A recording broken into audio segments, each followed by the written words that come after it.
ये एक अवस्थी सर हैं, इन्होंने कहा मेरी तो 3 मातृभाषाएं हैं, संस्कृत, हिंदी और उड़िया। आज मेरी आयु 80 वर्ष की है, हिंदी और उड़िया तो जानता ही हूं, अब संस्कृत भी सीख रहा हूं और बहुत कुछ सीख चुका हूं। बताइए, 80 वर्ष में संस्कृत सीख रहे हैं। और देखिए इनका जवाब भी, आप लोग आपस में बड़ी अच्छी बातें करते हैं, मुझे अच्छा लगता है। ये पंकज चौरसिया साहब का बयान था, उनका कमेंट है कि जयशंकर अवस्थी जी, आपकी बातें दिल को छू गई। 80 वर्ष की आयु में भी आपका सीखने का उत्साह सच में अद्भुत है। आपने ये साबित कर दिया कि सीखने की कोई उम्र नहीं होती। संस्कृत जैसी महान भाषा को सीखने के प्रति आपका समर्पण मुझे अंदर तक प्रेरित कर गया है। अब देखिए नीचे क्या लिखते हैं पंकज जी, लिखते हैं सच कहूं तो अब मेरे अंदर भी एक नई लगन जाग गई है कि मैं भी संस्कृत सीखना शुरू करूं। आपका यह उत्साह और सकारात्मक सोच हम सब के लिए एक बहुत बड़ी प्रेरणा है। दिल से नमन आपको। कल मैंने बात करी थी कि साहब 2027 का जो सेंसस होगा उसमें संस्कृत को भी अपनी मातृभाषा बताएं। और मैंने कहा था कि हम सब के यहाँ जो जब आप कहते हैं कर्पूर गौरम करुणावतारम संसार सारम, तो क्या है?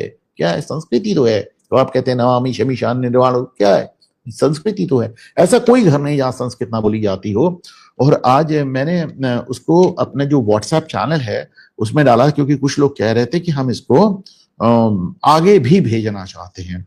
तो हमने आज व्हाट्सएप चैनल में डाला है, और जिसने पर्सनली मांगा है उनको भी दे दे कि मैं आज आपके लिए कुछ आंकड़े लेके आऊं। फिर मैंने इसका 1 मिनट का शॉर्ट भी बनाया है, और वो शॉर्ट भी मैं डालूंगा। किसी भी तरह जैसे भी हो बात को आगे ले जाइए। अब जैसे हिंदी के, जब हम लोग का 2011 में सेंसस हुआ था तो तकरीबन 70 करोड़ लोगों ने कहा था कि हम हिंदी जानते हैं, यानी अराउंड 57%। मजेदार बात है कि 5 करोड़ से ज्यादा लोगों ने कहा था कि हम उर्दू जानते हैं।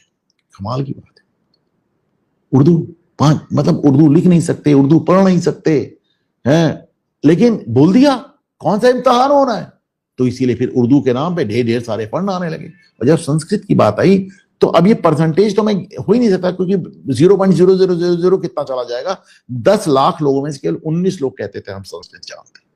Out of a million people केवल 19 लोग कहते थे हम संस्कृत जानते हैं। इसीलिए आज संस्कृत को डेड लैंग्वेज यानी मरी हुई मृत भाषा कहा जाता है। प्रधानमंत्री नरेंद्र मोदी रोज संस्कृत का एक श्लोक अर्थ सहित ट्वीट करते हैं। जब से मोदी सरकार आई है तब से हमने देखा ऑल इंडिया रेडियो पे भी संस्कृत बहुत ज्यादा प्रसारित और प्रचारित होती है। तो मेरा आप लोगों से यही निवेदन है, मैंने शॉर्ट भी बनाया है, मैंने अपने उसमें व्हाट्सएप चैनल पे ही भी डाला है इसको इसका जो पत्र मुझको जो मम्मी ने जो फॉरवर्ड किया था, तो जो कल चर्चा हुई थी वो मैंने भेज रखा है। उसे ज्यादा से ज्यादा प्रचारित करें, प्रसारित करें।